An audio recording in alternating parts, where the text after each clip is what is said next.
कृष्ण हमारे उपाय क्यों नहीं बनते हैं? क्या नहीं बनते हैं? उपाय। जैसे हम कहते हैं ना, इस प्रॉब्लम का कोई तो उपाय होगा, सॉल्यूशन, इस प्रॉब्लम का कोई तो उपाय होगा। तो कृष्ण हर प्रॉब्लम के उपाय है। उपाय है, भगवान का एक नाम है उपाय। बलराम जो है वो हल धारण करते हैं, क्योंकि उनके पास हर परेशानी का हल है, हर प्रॉब्लम का हल है। इसलिए भगवान का एक नाम है उपाय। प्रॉब्लम का सॉल्यूशन क्या है? कृष्ण। हर परेशानी का उपाय है कृष्ण। लेकिन कृष्ण हमारे उपाय क्यों नहीं बनते हैं? क्योंकि हमने बुद्धि, सामर्थ्य और बल, इसको उपाय बना रखा है। इसको किसको बोलिए सब? बल, बुद्धि, सामर्थ्य, इसके ऊपर हम शरणागति चाह रहे हैं, इसके ऊपर हम आनंद चाह रहे हैं, इसके ऊपर हम कृपा चाह रहे हैं। ठाकुर जी कह रहे तेरा बल काम ना आने वाला भाई, तेरी बुद्धि काम ना आने वाली भाई, तेरा सामर्थ्य काम नहीं आने वाला है। एक पल में राजा से रंक बना सकते हैं, हजारों करोड़ों की प्रॉपर्टी गायब कर सकते हैं, आपको बलहीन कर सकते हैं, आपकी बुद्धिहीन कर सकते हैं। लेकिन अगर शरणागत जीव भगवान पे चला जाए तो भगवान योगक्षेम करते हैं, उसकी बल, बुद्धि, सामर्थ्य की रक्षा भी करते हैं और उस पर कृपा भी करते हैं। आपको इन उपायों को नहीं ढूंढना चाहिए। मान लीजिए आपका कोई प्रॉब्लम हो जाए, कोई भी प्रॉब्लम, मटेरियल चोरी हो गया, कुछ चोट लग गई, बीमार हो गए, कुछ भी हो, हम सीधा उपाय कौन सा ढूंढते हैं? भौतिक संसार का। ऐसा नहीं है, हम इसके विरोधी नहीं कि भौतिक संसार का उपाय ना किया जाए, लेकिन भौतिक संसार के उपाय में जाने से पहले कृष्ण के उपाय में जाना चाहिए। जोर जोर से भगवत नाम लेना चाहिए, हरे कृष्णा कृष्णा कृष्णा।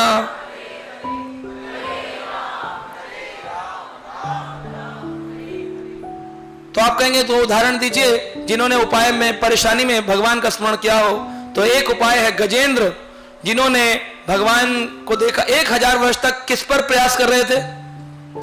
बल पर। ठाकुर जी तो पहले दिन आ जाते ना, जैसे युद्ध शुरू हुआ बोल देता गोविंदा, आ जाते भगवान। 1000 साल तक बल, बुद्धि, सामर्थ्य ये लगा, खच खच युद्ध चल रहा है। लेकिन जब अंत में बलहीन हो गया, सामर्थ्यहीन हो गया, बुद्धिहीन हो गया, तब पुकारा नारायणम अखिलो गुरु भगवान नमस्ते, जोर से चिल्लाया। तब भगवान बोले अभी याद आई तेरे को? ले आ गए ठाकुर जी। द्रौपदी उदाहरण है। आई जब खिंच करके तो बोलती हैं दुशासन के पास 10,000 हाथियों का बल था। जैसे दुर्योधन भीम पे था, दुशासन के पास भी हाथियों का बल है। 10,000 हाथी अगर आपके कपड़े खींचे, हम बचोगे? लेकिन क्या कहती है द्रौपदी? मेरे 5 पांडव मुझे बचा लेंगे। अर्जुन की ओर देखा, युधिष्ठिर की ओर देखा, नकुल की ओर देखा, सहदेव की ओर देखा, सबने गर्दन नीचे कर ली। बोले पति नहीं बचाएंगे अगर मुझे हार गए हैं तो भीष्म पितामह मेरी रक्षा करे। भीष्म की ओर देखा, भीष्म भी गर्दन नीचे कर ली। बोले ये नहीं किए हैं तो धृतराष्ट्र रक्षा करेंगे, राजा है। धृतराष्ट्र तो नेत्रहीन थे, उन्होंने भी रक्षा नहीं करी। तब बोलते कोई बात नहीं, मैं द्रुपद सुता हूं, द्रुपद महाराज की पुत्री हूं, अग्नि से प्रकट हुई हूं, जला के राख कर दूंगी, क्षत्रिय पुत्री हूं, अपने बल से रोकूंगी। कहां है कृष्ण? कहां है कृष्ण? जबकि कृष्ण ने नाम दिया है द्रौपदी को कृष्णा, तब भी कृष्णा को कृष्ण याद ना आ रहे। ये देखिए कितना आदमी अटका हुआ है संसार में। हमेशा आप देखना, कोई भी प्रॉब्लम आएगी आप अपनी बुद्धि से सॉल्व करोगे। हम ऐसे कर लेते हैं, ज्यादा बुद्धि चलाते हैं। वैष्णव बोले, गुरु बोले, हमें लगता है अरे तो बूढ़े हो गए, ये क्या बताएंगे, टेक्नोलॉजी हम बताएंगे इनको। अरे आप बल बुद्धि से बता रहे हो, वो कृपा सिद्धि से बता रहे हैं आपको नहीं समझ में आएगा। ये टेक्नोलॉजी विज्ञान, आध्यात्मिक विज्ञान है, इट्स अ स्पिरिचुअल साइंस। तब जब द्रौपदी हार गई, खूब युद्ध करने के बाद 10,000 हाथी खींच रहे हैं दुशासन रूपी, तो कहती है कृष्ण कृष्ण महायोगीन विश्वात्मनः विश्वभावान प्रपन्नो पाहि गोविंदः कुरुम हृदय वासीतम। हे कृष्ण तुम्हारी शरण में आई हूं, मेरी रक्षा करो। कृष्ण कृष्ण महायोगी। अब क्यों याद है? भगवान ने 1 सेकंड नहीं लगाया, 1 सेकंड, एक भी अंग स्त्री का दिखा नहीं पब्लिक को। जैसे ही उसके हाथ से वो कपड़ा छूटा और उसने बोला कृष्ण कृष्ण महायोगिन, हम हाथ खड़ा करके बोलते ना हरे कृष्णा, इसका मतलब ही है शरणागति। हम आपकी शरण में हैं प्रभु, हर शरणागति। अब और माया की गोली मत चलाओ। जैसे हाथ खड़े किए, ये ले कपड़ा ही कपड़ा, कपड़ा ही कपड़ा, कपड़े की फैक्ट्री खोल दी। उस अवतार का नाम है वस्त्र अवतार। ये लो कपड़ा। साड़ी विच नारी है कि नारी विच साड़ी है कि साड़ी की ही नारी है कि नारी ही की साड़ी है, समझ नहीं आ रहा। दुशासन थक गया, 10,000 हाथी थक गए, लेकिन द्रौपदी का एक भी अंग दिखा नहीं।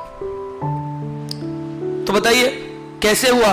कृष्ण की शरण में जाने से। और अगर कोई गरीब से गरीब व्यक्ति भी किसी अमीर आदमी के चरण पकड़ और कहे, बाबा मेरी मदद करो, मुझे कुछ दक्षिणा दे दो, मैंने 2 दिन से कुछ नहीं खाया है, बड़ा अहंकारी हो, बड़ा स्टोन पत्थर हृदय हो, निर्दय हो, वो भी देखेगा, उसका हृदय पिघल जाएगा कि मेरी चरण पकड़ रखी है।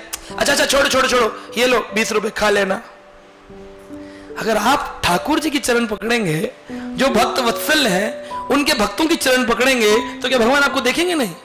फिर भी आप अपना बल बुद्धि लगा रहे हो, तो ये आपकी गलती है। ठाकुर जी ने सारा प्रोसेस दे रखा है, सिंपल प्रोसेस है।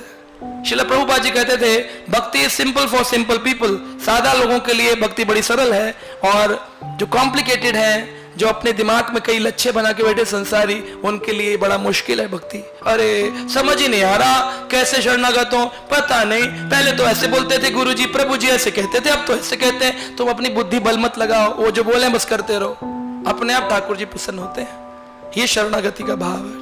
यही ब्रह्मा जी ने किया, तपस्या करी, ठाकुर जी का स्मरण किया।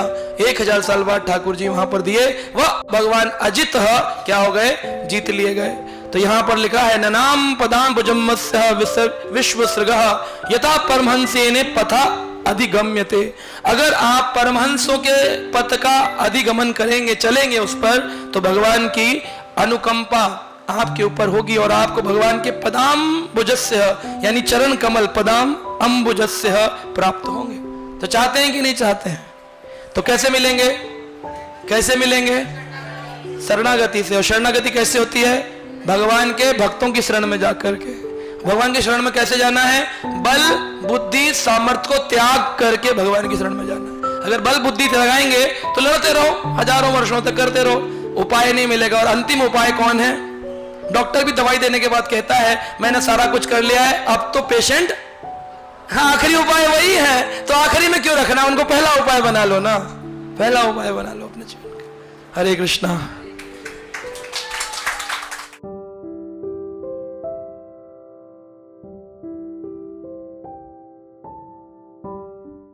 Subscribe now and press the bell icon. Never miss an update.